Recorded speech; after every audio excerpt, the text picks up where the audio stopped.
Hello and welcome to The Sharpening. I am your host, Josh Peck. Today we have a very special episode in our ongoing coverage of the Kent Hovind case. He called with an update that we are going to include later in the show. But first, I have on special guest Ernie Land, who is Kent Hovind's attorney and has been involved with the case since the beginning. So without further ado, I'd like to just get started with that. Ernie, how you doing? You there? I am blessed. I'm doing real well. And let me correct one thing, Josh. I am not an attorney. I'm not a licensed attorney. I've been a trustee on the ministry back in the early 90s, and I have been a consultant with Ken on and off throughout the years and a personal friend. Oh, very good. Thank you for correcting that. We want to make sure we have the right information here. And that's actually a great segue to the first question. How exactly are you involved in the case? How did you become involved in it? How did you even get to know Kent? And what's your role in that today? Back in the early 90s, I was a trustee on Creation Science Evangelism, which back then was a pure trust organization, an Article 1, Section 10 contract. And again, as one of the trustees, I worked pretty closely with Kent, and I got to know him in depth over the years. And then, of course, when the first grand juries were being convened back in the early 90s all the way up through, they say 96, I was thinking more along the lines of 1998. I was the trustee that actually appeared before the grand juries as they were trying to come against the ministry as both a ministry and against Kent personally for personal income tax. Now, of course, that's where the tax evasion thing comes from, and Kent was never charged through those days. He was never indicted as a tax protester, tax evader, and basically when I appeared before the grand juries would be convened. I would go in and tell 100% of the whole truth. I refused to answer their questions like a hostile witness, yes or no, gave the jury all the facts, and there were no indictments come out of that on personal income tax. Those came later, and I had resigned as a trustee and moved on, and I think that ministry had actually been set up under some different type of unincorporated business trust, and Paul Hanson and Glenn Stoll were the trustees at the point in time I resigned and moved on. Actually, I'm sorry, Pastor Mooneyham was first the trustee, and then he turned it over to Paul Hanson, who is now in Santa Rosa with Kent Hovind. Oh, okay. Yeah, and we've had Ken on a couple times in the past. I think this will be the third episode in the ongoing coverage of this case, because it's just so bizarre what happened. And I think that anybody that takes an honest look at the information realizes there really wasn't any wrongdoing here, was there, on Kent's part? The actual battle in the beginning was about being a 501c3 corporation or a state corporation in which the state had control, and Kent resisted. He was a minister that said, my church answers straight to God, and I'm not going to form a corporation. That's why it was an unincorporated business trust. And, of course, he ran it like a ministry. In the early years of the 90s, when I was around, everything was based on donation, and people came and did their tasks there at the ministry as missionaries. They would come in, and if there were boxes to be packed, DVDs, or back then video tracks to be processed, they just come in, they did a task. And so they would come in and do their task, and the structuring that he was convicted on was because the ministry would take in cash donations. Many times they would make deposits that would be incremental over $10,000, but they might make 2 or 3 deposits in a week that would equate out to be more than $10,000. And, of course, they would also pull money back out of the bank account in increments less than $10,000, which is, if you look at the charges they finally convicted Ken on and sentenced him to 8 years, they sentenced him on 941 employee withholding taxes because they said that those missionaries were employees. And then the bulk of the charge was on what they called obstruction for basically saying a prayer over the radio that God would smite the enemies and talking it to the IRS agents because they were attacking him. I guess they took that as a threat, asking God to, to take on and intervene. And then, the bulk of the charges, though, was around that structuring that most individuals don't realize. If you go over the period of a year earning a paycheck, paying your taxes, and you go to the bank every week and take $200 out every week, 52 weeks, you've taken $10,400, you literally could be charged under the guidelines that they have for structuring. It would be a criminal offense. Wow. Most individuals don't realize that. In fact, right now, Congress is blistering the IRS over their misuse of that law. There are many instances of businesses across the nation, from gun stores to a dairy to, again, a number of instances where people have taken in money and deposited cash or withdrew cash in less than $10,000 increments. In many cases, the bank will tell you it's better to make a less than $10,000 deposit so they don't have to do the reporting requirement. But that is considered criminal structuring.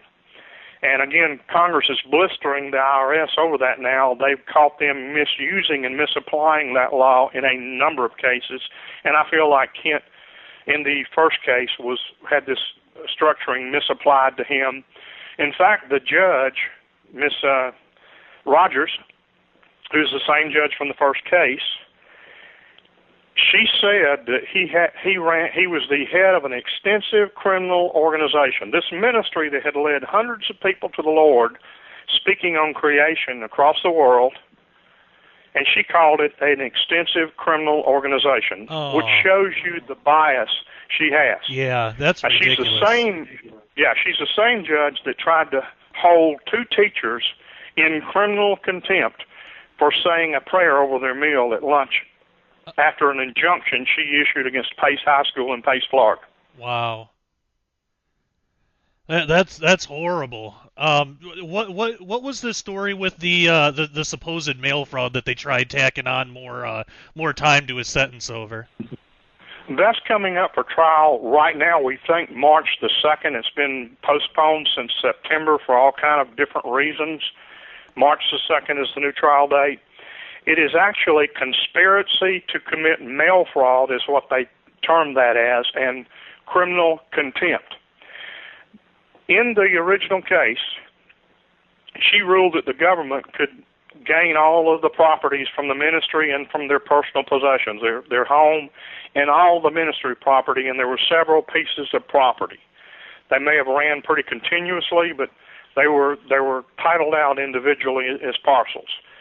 And so she gave that over to the Internal Revenue to sell, to recoup some of this civil tax penalty that they had imposed on Kent Hovind personally. She called Creation Science Evangelism an alter ego of Kent Hovind. And she issued that injunction not to Kent Hovind, but to all the parties involved, that they were not to interfere with the sale of that property. Therefore, Kent says, all right, you say it's an alter ego. We're appealing the case. I probably need to file something called a legal document called a lis pendens, which is can't move property.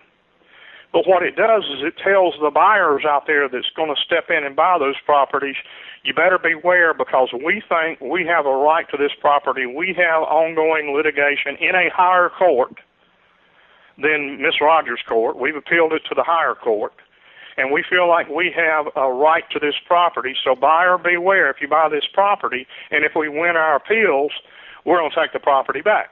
Right. She thinks that property or that lis pendens on that property was mailed through the U.S. mail. It may or may not have been. Paul Hansen was the trustee, and that's why he's involved with Kent. He probably processed the documents and may have mailed them in. Any documents that Kent Hovind had delivered to the court were hand-delivered, so I'm told. So there was no mail fraud involved in that.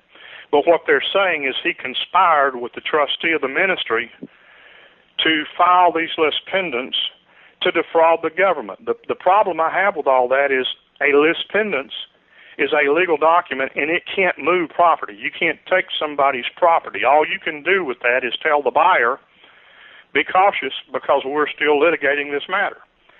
And the criminal contempt is because he chose to continue to litigate the matter and file the lis pendens, and he feels that he had a right to do that in the higher court. She feels like, hey, I issued an injunction, you're in criminal contempt. And by the way, there was no notice, proper notice, given to Kent Hovind that she even placed this injunction. The government has already said, the prosecuting attorney has already admitted they didn't serve Kent Hovind any papers or documents on that injunction. If you and I were down there filing paperwork to prosecute somebody over a matter like this, and we walked in and said, well, we didn't properly serve them. We didn't give them any certified mail notice. We didn't hand deliver any notice to them. We didn't properly serve them. The judge would look at you and I and say, case dismissed. It's over. Right. In Kent's case, the government gets an unfair advantage. They didn't do that, but the judge won't hear that argument. Oh. So that's what we've got going on today. Wow. So what do you think are the chances pretty good, or that these new allegations are going to stick and he's going to have to serve more time, or what's your opinion? Well, they have 3 counts of the conspiracy to commit mail fraud, which could add up and be stacked, 20 years each. The criminal contempt on top of that. She could easily come out of there issuing a 60-year sentence on Kent Hovind, who's 62 years old. Wow. Now, this is for, again, mailing some legal documents in the mail and criminal contempt for violating that injunction. Do I think they have a case? Given a fair trial where 100% of the whole truth is given to the jury, I don't think any jury in America of common people that have any care about humanity at all, I don't think they would come back with a verdict of guilty.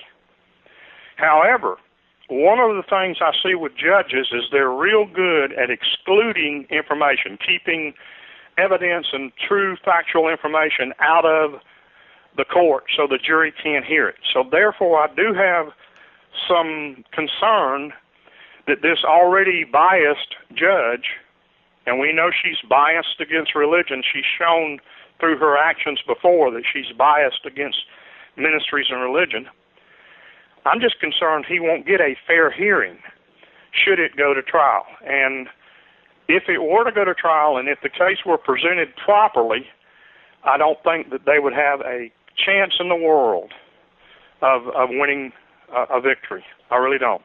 Right. Yeah. Same here, and that's a concern I share as well. I think everybody, even the naysayers, I think the majority of them would still admit that he deserves a fair trial, and that the truth should be out there. So there's been a lot of people that have, I've asked Kent this, and we get this information out every time we do an episode like this, but I want to make sure we keep with that trend because there are a lot of people out there that want to help. What can people do to help? The freekenthovind.com or 2peter3.com. They do have a means there to be able to donate money toward media support and support of Paul and Kent in the prison, and also any legal documentation support or legal support that we can muster up. They can donate there, but primarily the number one thing I call on everybody to do is remember this coming Friday on the pretrial, when they go to the pretrial, and March the 2nd, and let's lift this matter up to God, because I'm going to tell you, prayers can deliver a victory, and when all else looks bleak, that's when my God has a chance to move in there and say, you know what, no man can take credit for what I'm about to do. I want to see a mighty move of God, and I just ask everyone to lift that up in prayer, that we have a mighty move of God to show the corrupt institutions out there that they're standing against one of God's elite. Amen. I want to see that. I want to see that too. And we know Kent wants to see that, of course. And there's a lot of people out there.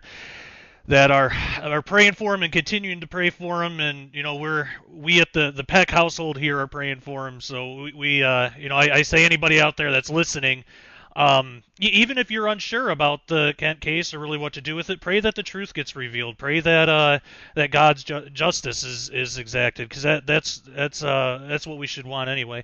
So I wanted to ask too. There are a lot of people out there in ministry that listen to this show, and of course, I'm in ministry, and we rely a lot on donations and things like that. What can people do to protect themselves? Is this kind of thing something that is it really rare, or is it something that we should do something to prepare against, or what do we have to look out for? Well, ultimately, I say this always comes back to the age-old battle between Satan and God, and all of the conspiracy theories, whether you believe them or you don't believe them, the 501c3 state corporations, whether you believe in Kent's belief that it should be unincorporated and answer directly to God. I think Houston, Texas, where they issued all of the demands for the pastors to turn in their salaries to the turn in their sermons to the district attorney there on any sexual immorality sermon they had given. They were actually sent subpoenas. I think that basically points out what Kent was saying all along, is we got to lift our church up in prayer. And now, I'm not being critical of this, because Eric Hovind, Kent's son, he is running a creation ministry, and it is a 501c3 corporation. He has determined that it's better for him to get the message out there and operate under some state rule than it is to try to buck the state. And until our congressional leaders step up, and we need to be praying about that too, we need our congressional leaders to step up. 55 of them wrote this judge a letter when she tried to hold the two teachers in criminal contempt down here in Pace, Florida. They wrote her a letter. They should have done a little more than that. They should have impeached this judge and removed her from office. So we need to call on our congressional leaders to start stepping up on behalf of Christianity. We're under attack. It's not just ISIS or Muslims that are attacking the Christian faith. We're being attacked from all fronts. Again, we're fighting the principalities of this world, and as Christians, we have to take a stand. We have to prayerfully take a stand, but we also need to impose our views on our leaders so that they represent us as Christians versus representing those that oppose Christianity. We have the same right that anyone else does under that freedom of religion amendment. Amen. Absolutely. I couldn't agree with you more on that. For people who might want more information on the case, or find out more information about you or Kent, or just some unbiased things about the case, is there a place they can go online? There are two sites that we promote. One of them is freekenthovind.com, and the other one is 2peter3.com. And we try to keep, I say we, I'm not an internet computer person, but there are people out there that are giving of their time to try to keep those sites accurate and keep the media abreast of what's going on. So those are the two sites I point people to. Fantastic. And of course, anybody listening that wants more information or wants to hear from Kent himself can do so on this show, The Sharpening, which every episode can be found at youtube.com/Josh Peck Disclosure, or you can just go to ministudyministry.com and find all the information there. Well, Ernie, I can't thank you enough for coming on the show and sharing with us and your perspective and giving us this information. Before we conclude here, is there anything at all that you want to say that you might not have had a chance to yet, or I just want to give you the last few minutes to say whatever you want to say. I've known Kent since the early 90s, so I've known him a lot of years. He and his family live very modestly. They live in an area near the Pensacola Christian School there, the Pensacola Christian College in Pensacola, Florida, and that area, of course, it is kind of a high-dollar area because of that infrastructure has been built throughout that community.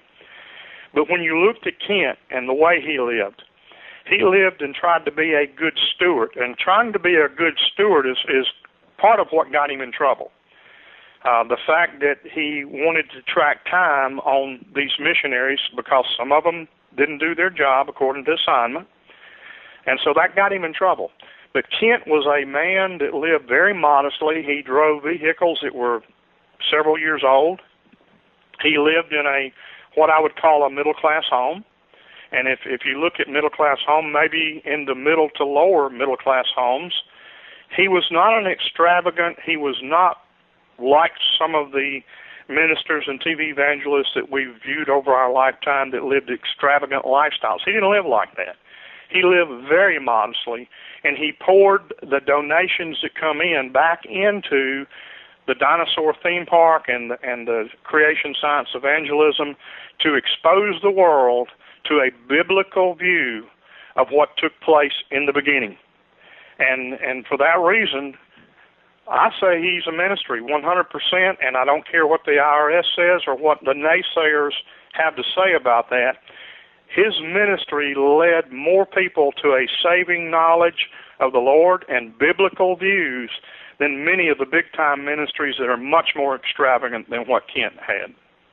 Absolutely. Yeah, you look at Kent Hovind, you look at somebody like Joel Osteen or somebody like that, polar opposites. And that's one of the things that I love most about Kent is he's a genuine guy, and the information that he's put out there, even years ago with those DVDs that even helped shape what I do today. And he's had a big impact on my life and my walk with God. And I know that God has used him in a lot of other people's lives too, and we really thank him for that. Well, again, Ernie, I can't thank you enough for coming on the show. Thank you so much, and we'll keep. Thank you for having me. Absolutely, we'll keep praying for Kent, and as updates of the case come up, would I be able to have you back on the show in the future? I'd be glad to join you back on the show again. All right, great. Thank you so much. All right, stay tuned, everybody. That was Ernie Land, and we're going to hear from Kent Hovind from prison right up next. He's got an update for us, so here is that call. I'm really glad that you called. How you been holding up? Well, doing great. 1 month from today is the trial, unless they cancel it, which they should, drop the charges. But I found out they've already spent over $250,000 on this case. Wow. It's time for This call is from the Santa Rosa County Sheriff's Office. It's time for everybody to call Congress and say, shut down this Justice Department. This is retarded. Spend $250,000 on, for what? You accuse a guy of mailing a letter that hinders you from selling property that you sold anyway and didn't lose a dime. And it carries a 20-year sentence for mail fraud. What? Why would you prosecute a case like this? It blows my mind. They're thinking it's pure vindictiveness to shut me up. Well, I'm a preacher. I'm a man of God. I try to follow and do what he says, and preachers do what preachers do, and that is preach. If they do it right, they just tell the truth. Jeremiah just preached the truth, and the people hated him for it and threw him down in a well and beat him up and arrested him and all that stuff. And Cain didn't like Abel because Abel just told the truth. God wants a bloody sacrifice. He wants a lamb. He doesn't want your vegetables. Oh, well, I'm going to kill you then. And he did, It's been this way all through history. The prophets that get up and teach the truth, the people hate them. John the Baptist preached the truth about Herod, and Herod killed him. Believe me, I don't want to be killed. I'm going to try to make dying the last thing I do. But the fact is, I have to tell the truth. And I love the name of your program, Disclosure. I'm very much in favor of full disclosure. Congress needs to completely investigate my case from start to finish. Scott Schneider, the IRS agent, spent years investigating me, trying to find something wrong. He did not spend 2 seconds trying to find the truth or find out, hey, it's like Luke 20:20. They listened to Jesus very carefully, but not so they could hear what he said, but so they could find some kind of fault to arrest him. Their reason for listening was to arrest him. That's the only reason they've been investigating me, find something to arrest this guy, shut him up. Well, there's another option. Same with Jesus, there's another option. Listen to the truth. pay attention. God made the world. God loves everybody. He wants everybody saved, but he's judge. He's the final judge, and he made the rules. Well, yeah, I was saying if people want to get in the loop to receive updates and messages of what's happening and things they can do to help, Laura Beth, 1611 at yahoo.com, LauraBeth, Laura Beth, 1611. She can add you to the loop, or any number of people can do that. Randall Boaz Owens, 2 L's in Randall, Randall, BoazOwens, at gmail.com. He can add you to the loop.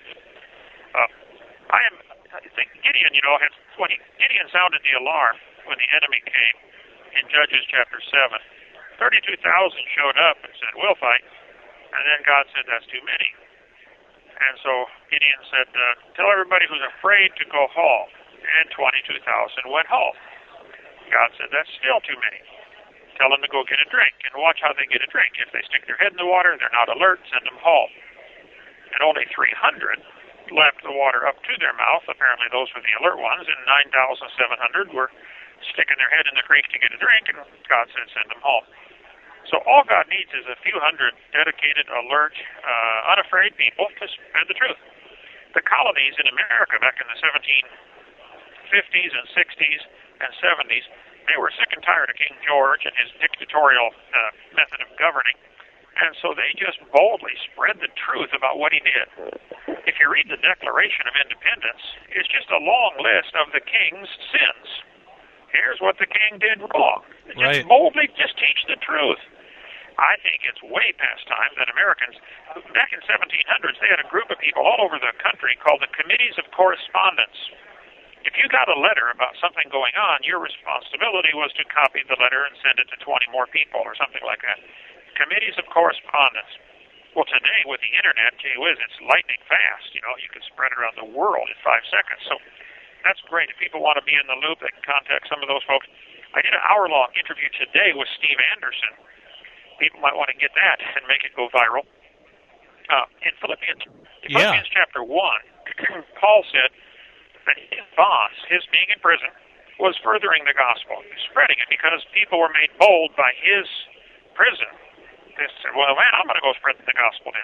So that's all I want. It's all I've ever wanted since I've been saved, 46 years, is to have people get saved, and those that are saved get busy and lead somebody to Christ. And so I'd love to, if my being in prison for 8 years now and 2 months helps motivate others to get busy, well, then it's great. It's worth it. No problem. So I would encourage you to make it go viral. I tell people it's a Philippians 1:12 to 19 thing. I want the gospel to get out. Yeah, absolutely, and I couldn't agree more. Every time we talk, I put it out there for people who want to help or who are at least interested in what's going on to have access to your side of things and to really get at the truth here. So last time we talked, you mentioned that there was going to be a trial. Did they push it back again, or what are all the developments that have happened in this the past month or so that we spoke last? Well, they brought Paul Hansen in, who was the trustee, who I still have never met. He's in the jail in a different a different dorm than I am. I've still never met him. But he is in, so they moved the trial to February 9th. I don't know how many times they've moved it now. You would think they just drop it, I'm hoping 10,000 people call Congress or the Justice Department and say, would you rein in this group down here that are wasting the taxpayers' money? Now that we have a conservative Congress, maybe something can get done. What I've really specifically been praying for is that they would investigate my case from start to finish. I have nothing to hide. I'm in favor of full disclosure. And I pray that Congress... This call is from the Santa Rosa County Sheriff's Office. I pray specifically that Congress invites me, Kent Hovind, to testify about the IRS abuse in this case.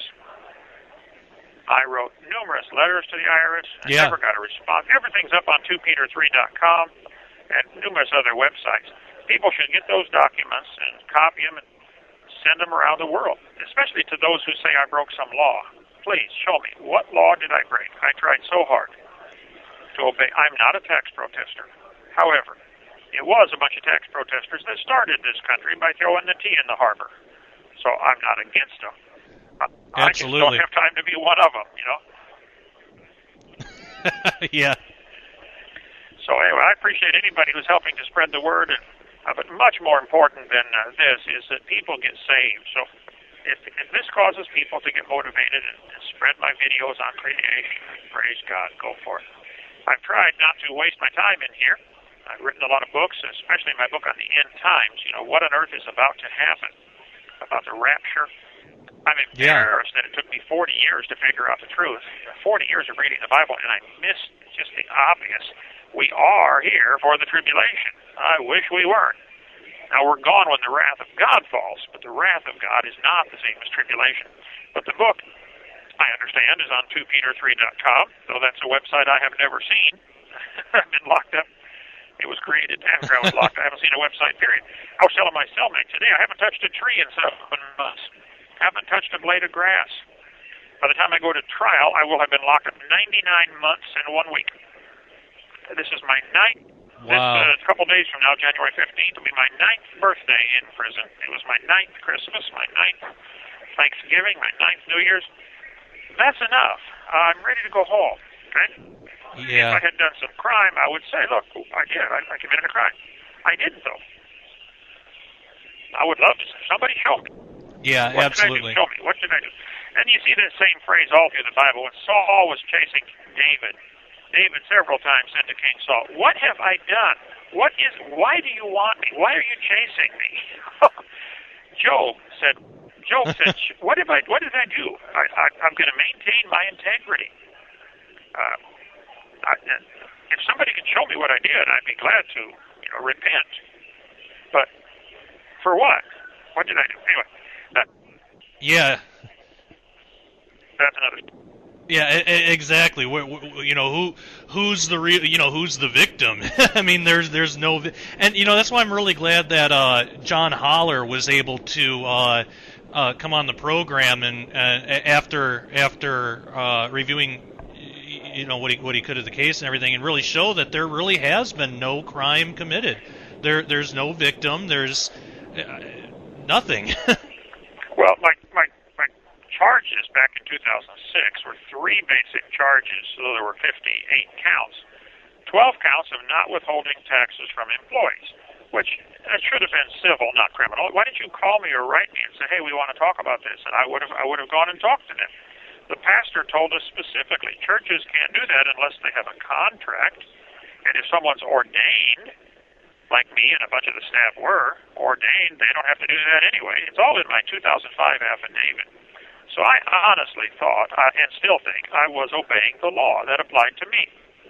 The second charge was ridiculous. The structuring charge was really ridiculous. And now, seizing the church ministry property over those so-called structured funds is off the chart stupid for them to do. I mean, anybody with... You have 60 seconds remaining.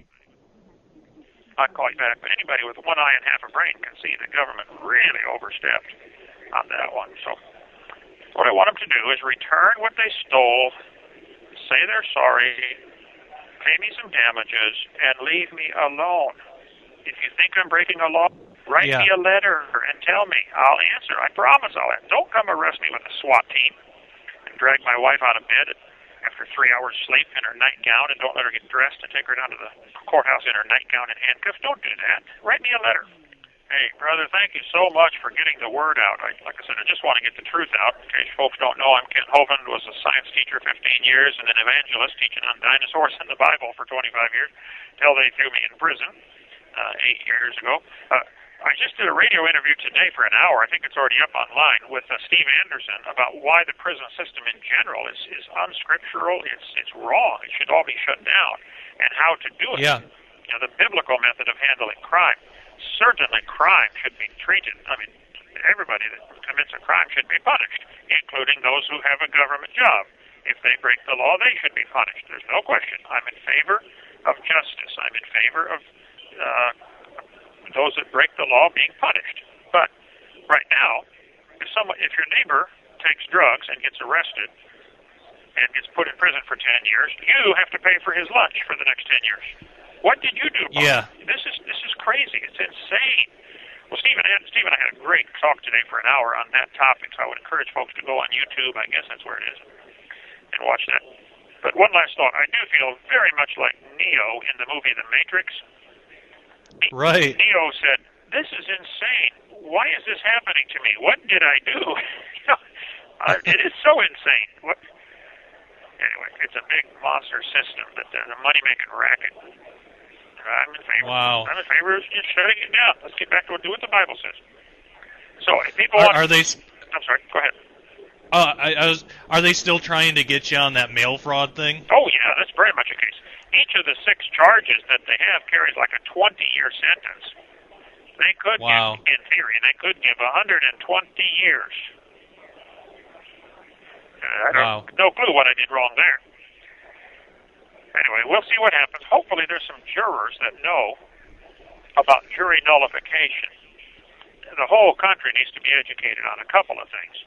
One is federal jurisdiction, just exactly where is the line where their jurisdiction stops, Certainly there's got to be a crime on federal property, which would be a military base or Washington, D.C., but that's a giant trick, how they've tricked everybody into thinking the whole country's federal. No, it's not.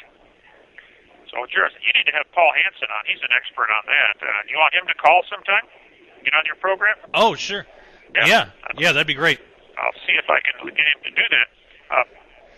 But yeah, it's insane jurisdiction. But jury nullification is a classic thing that everybody needs to know about. If you ever get a chance to get on any jury, get on and keep real quiet until you go back after trial in the delivery room. That's the time to say, look, I think this law is wrong. Like, say, somebody in drug law. If you think drugs should be legalized, like I do, I've never taken any and won't take any, but they should not be illegal. It's unbiblical. So I think the law is stupid. I would listen to everything. They would show all the evidence, and there's no question the guy's guilty. Yep, he's guilty. And I would vote not guilty. And the other jurors would say, what are you doing? I'd say, well, I think the law is wrong, and our Constitution and our Founding Fathers set things up so that if the jury can nullify a bad law by simply voting not guilty. There's a whole bunch on the internet, there was anyway, about jury nullification. So hopefully somebody on my case will know something about that. But if they don't, then everybody needs to spread the word about that. Full disclosure. That ought to be mandatory that the judge says after trial as part of the jury instructions. Jury, listen to me carefully now. You can disregard everything I say. You can ignore all of this evidence if you think the law is invalid. Yeah. The jury needs to know that.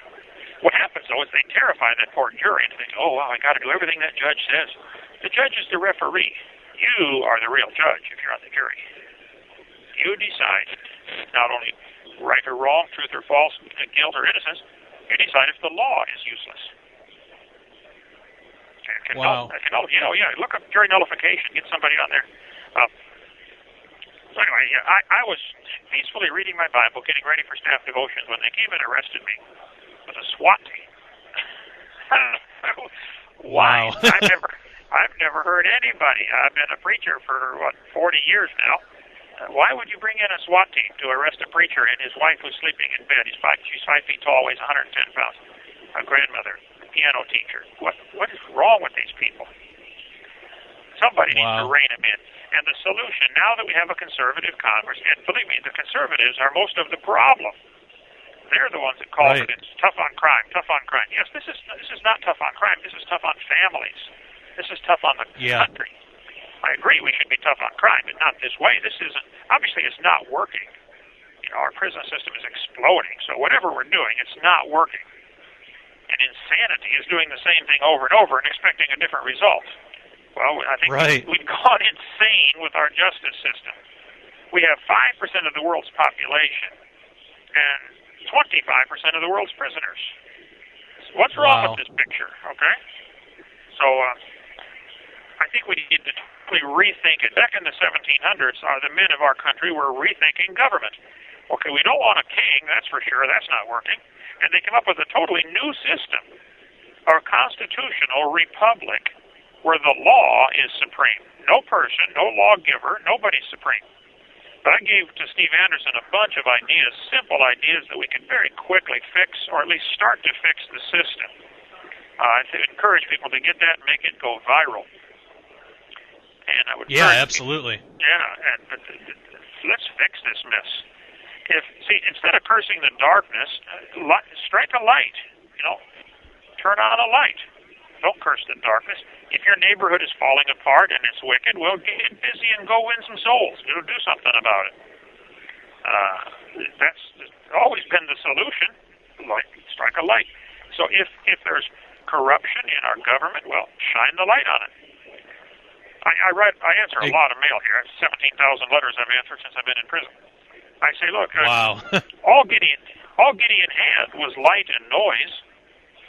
He didn't have weapons to fight. He didn't need them. You shine the light, make a lot of noise, and the enemy started fighting each other. The Ammonites and the Moabites and the electric lights and all them boys, they started killing each other. And that's the way it ought to be. I'm hoping that because of everybody shining light on this case, that Congress does a full investigation. I guarantee what will happen.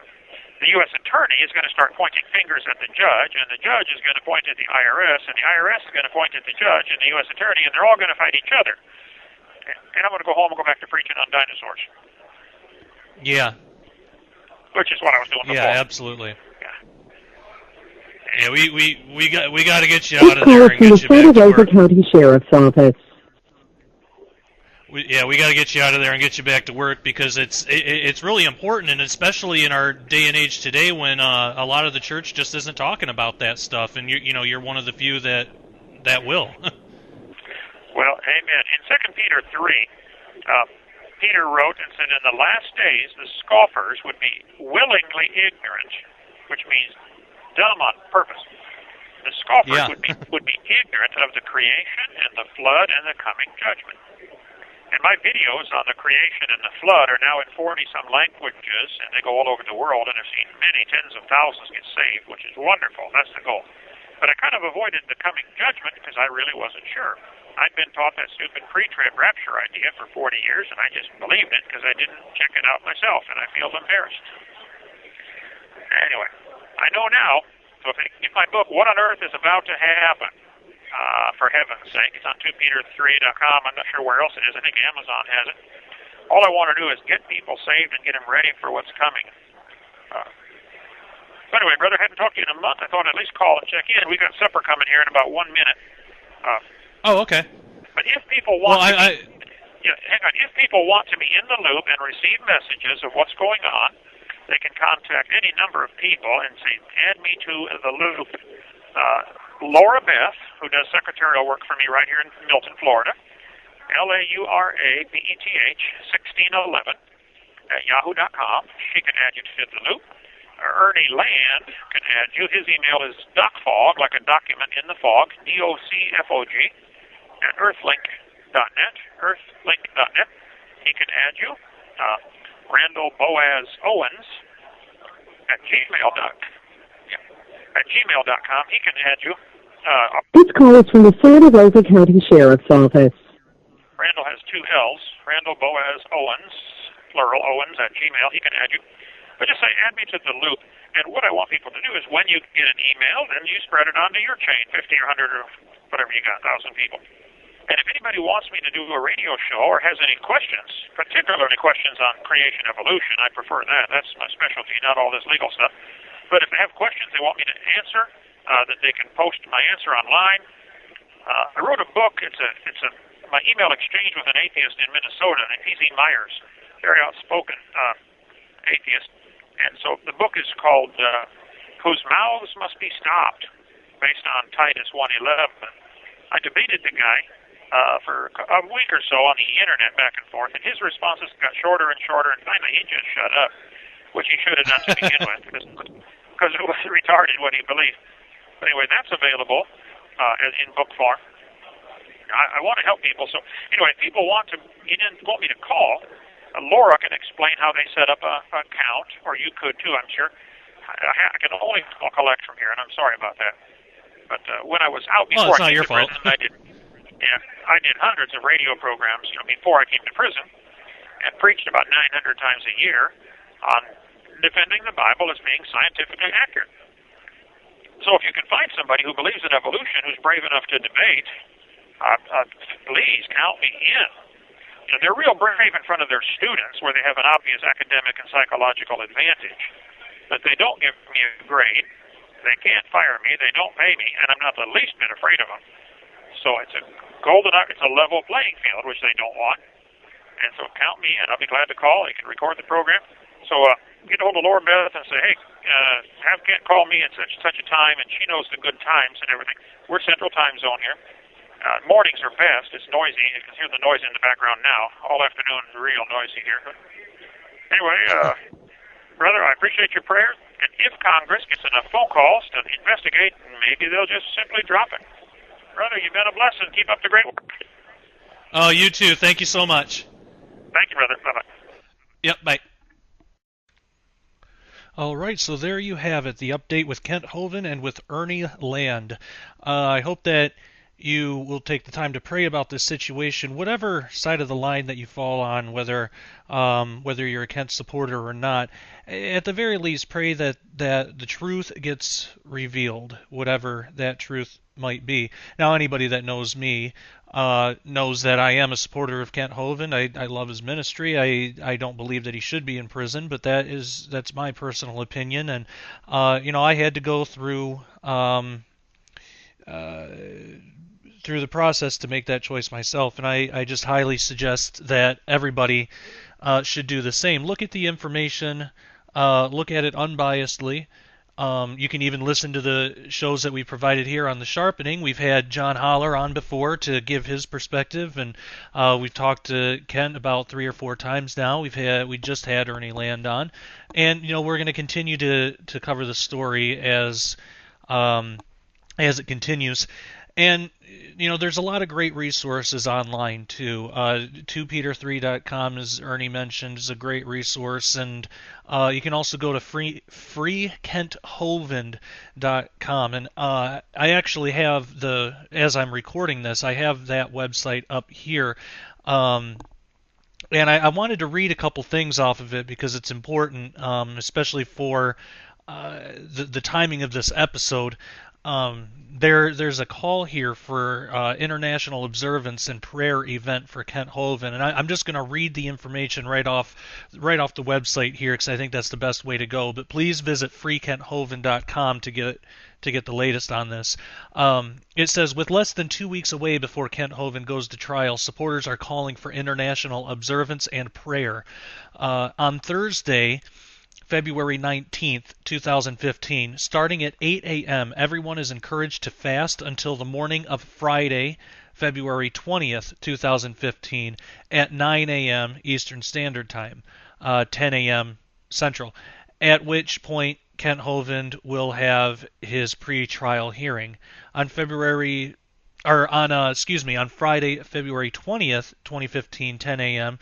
Central, during Kent Hovind's pre-trial hearing, Pastor Wiley Drake's Boots on the Ground and prayer event will be held all over the world. Call wherever you are, 1-712-432-1690, access code 399430 pound. So rally call to pray and fast on Thursday, February 19th to support Brother Kent Hovind, and they have a psalm on here quoted, Psalm 109, Song of the Slandered. And I'm going to read through this because I think it's really powerful. It has a lot to do with this case and this situation. Psalm 109 says, hold not thy peace, O God of my praise, for the mouth of the wicked and the mouth of the deceitful are opened against me. They have spoken against me with a lying tongue. They compassed me about also with words of hatred, and fought against me without cause. For my love they are adversaries, but I give myself unto prayer, and they have rewarded me evil for good, and hatred for my love. Set thou a wicked man over him, and let Satan stand at his right hand. When he shall be judged, let him be condemned, and let his prayer become sin. Let his days be few, and let another take his office. Let his children be fatherless, and his wife a widow. Let his children be continually vagabonds, and beg, let them seek their bread also out of their desolate places. Let the extortioner catch all that he hath, and let the stranger spoil his labor. Let there be none to extend mercy unto him, neither let there be any to favor his fatherless children. Let his posterity be cut off, and in the generation following let their name be blotted out. Let the iniquity of his fathers be remembered with the Lord, and let not the sin of his mother be blotted out. Let them be before the Lord continually, that he may cut off the memory of them from the earth, because that he remembered not to show mercy, but persecuted the poor and the needy man, that he might even slay the broken in heart. As he loved cursing, let it come unto him. As he delighted not in blessing, so let it be far from him. As he clothed himself with cursing, like as with his garment, so let it come into his bowels like water, and like oil into his bones. Let it be unto him as the garment which covereth him, and for a girdle wherewith he is girded continually. Let this be the reward of mine adversaries from the Lord, and of them that speak evil against my soul. But do thou for me, O God the Lord, for thy name's sake, because thy mercy is good, deliver thou me. For I am poor and needy, and my heart is wounded within me. I am gone like the shadow when it declineth. I am tossed up and down as the locust. My knees are weak through fasting, and my flesh faileth of fatness.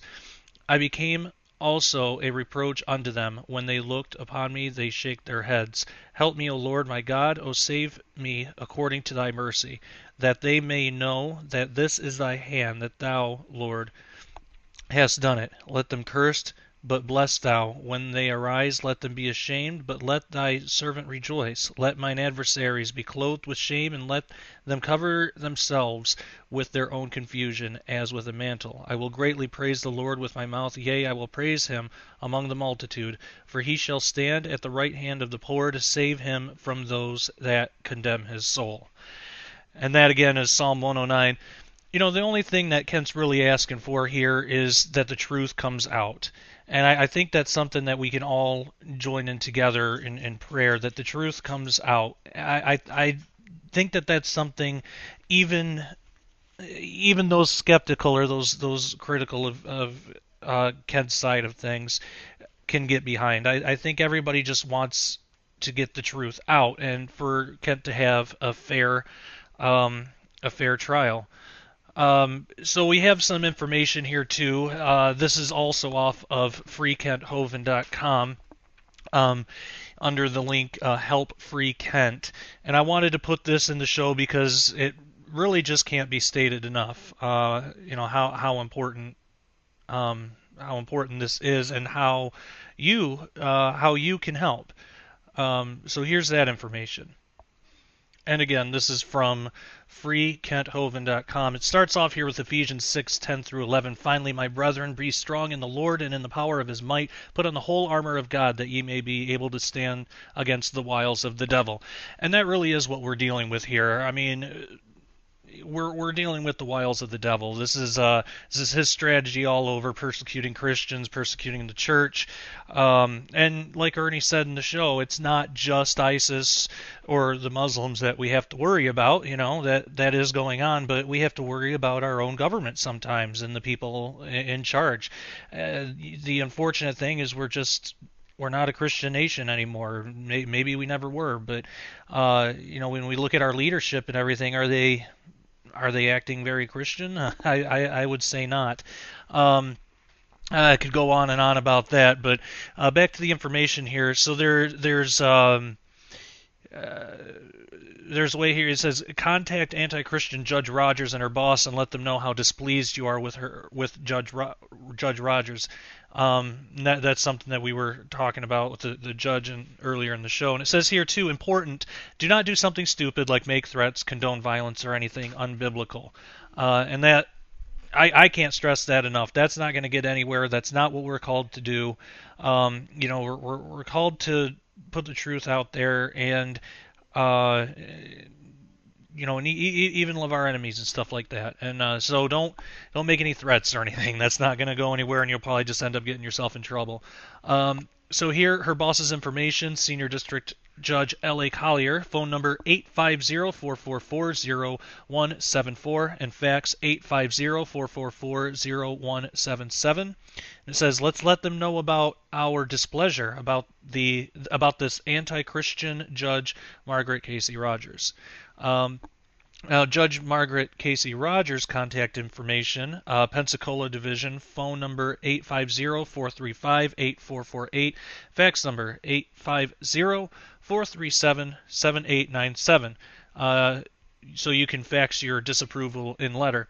And then also give Judge Rogers something to think about. Grab her a web evaluation at The Robing Room. And there is a link there, therobingroom.com/judge.aspx ? ID equals 463. That's a lot to type in. You can just go to the site and click on it there. There's also brochures here. You can print, you can download and print a free Kent Hovind brochure, so you can hand that out. You can get 1,000 black and white copies for less than $50 at your local UPS store and hand out copies to church members, put them in cars, parking lots, homes, things like that. There's also business cards you can download, print, and hand out, and it gives instructions for that. And again, it says you can get 1,000 for less than $50 at your $50 at your UPS store. You might also want to check out Vistaprint. That's what I use for my business cards, and I don't get anything for promoting them or anything. I just think that they have pretty good deals, and it's an easy process. So you can check that out too. There's something here: email and or call all churches on list, asking them to show support of Kent Hovind. So it says, please start in surrounding areas around Pensacola, Florida, and there's a link for a list of King James Version Independent Fundamental Baptist churches in America. There's a whole list there, so you can check that out. There is actually a letter here even, so you don't have to write your own. You can have friends and family sign a letter to Congress and mail it in, so you don't even have to write it yourself. You can download this letter, print it out, and you can find your congressman at a website that it also gives the link to, and mail them the letter with your signature. You can ask your congressman or representative to get involved, and there's a letter for that too that they offer on freekenthovind.com. They also give the links on how to find your congressman and the website of where to go, things like that. Ask your church pastor to get involved. There's even a letter you could download for that. Excuse me. So you could email your church or read the letter even in front of the church. That's a good idea too. Ask media/news outlets to get involved. There's a letter you can download for that. So you download the letter and it says, then email your local news station. Tell everyone they can get information on how to interview Kent at this website/page, which is freekenthovind.com. And Kent is very, as you heard, he's very open to doing interviews, and that's great. So people aren't going to have a hard time getting a hold of him. Contact court system defending/prosecuting Kent Hovind, and again, please be polite. So no threats or anything like that. You want to have intelligent, mature conversations with these people. You know, even if you don't agree with what they're doing, treat them as adults, because you're not going to get anywhere if you're not respectful yourself. So you can contact the public defender, Thomas S. Keith, at 850-432-1418, or you can email him at thomas_keith@fd.org. U.S. Prosecutor Michelle Heldmeyer, number there is 850-444-4000, and the email address is micheldmeyer@usdog.gov.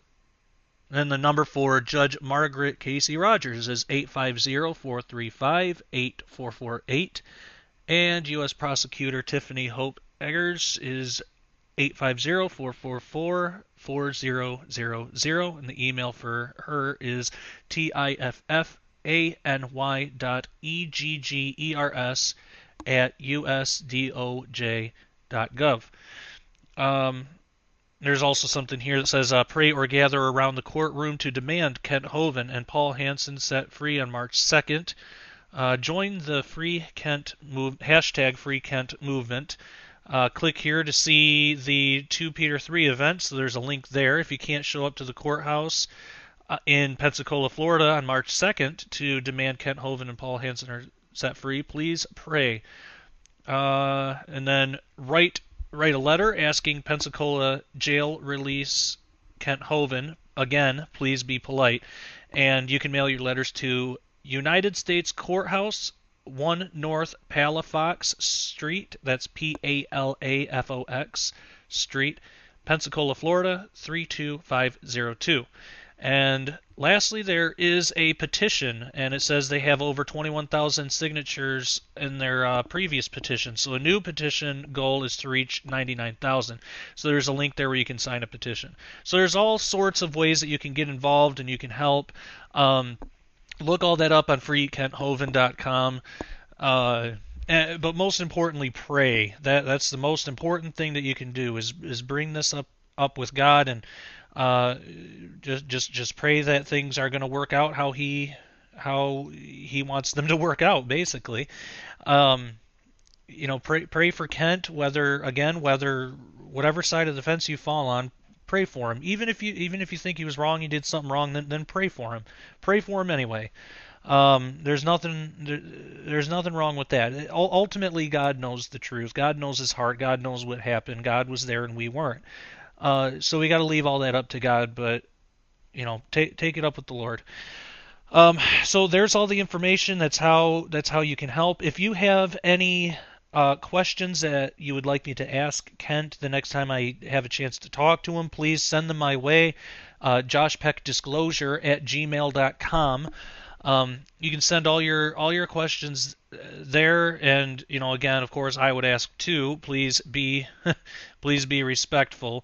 I'm not gonna ask him anything that's mean-spirited, but if you have a question that is actually critical, or you have an honest question, then by all means send them, and I'll ask. And he even said he's open to talk to critics.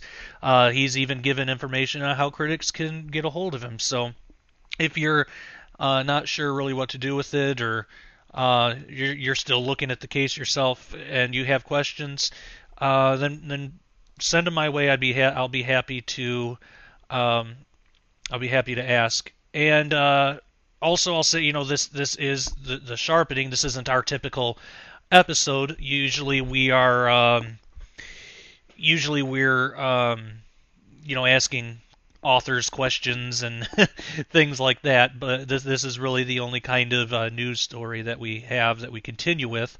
But that's okay. So for future episodes of The Sharpening, if you have a guest that you would like to suggest, or an idea for a show, anything like that, then feel free to email me at that same email address, and I'll take a look and we'll see what we can do.